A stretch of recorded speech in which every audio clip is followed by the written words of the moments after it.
អ្នកទាំងអស់គ្នាចុងសប្តាហ៍ទៀតហើយថ្ងៃនឹងនាំអ្នកទាំងអស់គ្នាទៅកន្លែងដែល Vibe ស្តៀង Pub Street ដូចនៅសៀមរាបតែម្ដងប៉ុន្តែស្ថិតក្នុងទីក្រុងភ្នំពេញយើងទេហើយនៅកណ្ដាលក្រុងទៀតចឹងឥឡូវយើងជិះ Pass App ចេញទៅហើយ Friday night ផងងឈៀចឹងណាចង់ទៅកន្លែងណាស្ដាប់ភ្លេងមានភ្លើងប៉ុតិចតួចខ្ជិលបាត់ឡើងបាត់ម៉ូតូអីណាជិះ Pass App គាត់អង្គុយដល់ទីតាំងហ្មងអូខេអ្នកទាំងអស់គ្នាឥឡូវខ្ញុំដល់បាសាក់ឡែនហើយយើងមានហាងច្រើនមែនតើទាំងញ៉ាំអីទាំង cocktail ច្រើនមុខហ្មងហាងញ៉ាំអីមិនថាហាងបរទេសហាងបែបឥណ្ឌាហាងបែបខ្មែរមានឡែងញ៉ាំអីឈៀលអីក៏មាននៅខាងជាន់លើនោះមានផ្សេងទៀតនៅក្នុងខាងផ្លូវបាត់ឆ្វេងអត់ស្ដាំនោះមានអាវអ្នកនរគ្នាអាចថតរូបមែនទៀតសំខាន់ណាស់នៅលើផ្លូវក៏មានតុបតែងពូស្អាតដែរអ្នកនរគ្នាចឹងក៏កុំភ្លេចដៃការ៉េបើសិនយើងខឹងគេញ៉ាំការ៉េវាចាក់ចិត្តចឹងណាថាហាងណាតំណទៅខ្ញុំថ្ងៃហ្នឹងខ្ញុំចង់ញ៉ាំ cocktail Friday night ខ្ញុំណាឥឡូវខ្ញុំមើលបានហាងមួយហើយរបៀបបែបខ្មែរ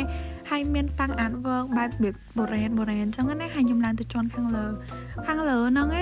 គេដាក់ភ្លើងដាក់អីមកអត់សូវភ្លឺខ្លាំងទេហើយយើងអង្គុយមើលខាងលើអាចមើលឃើញឆ្វេងស្ដាំនៃផ្លូវបាសាក់ឡែនហ្នឹងហ្មង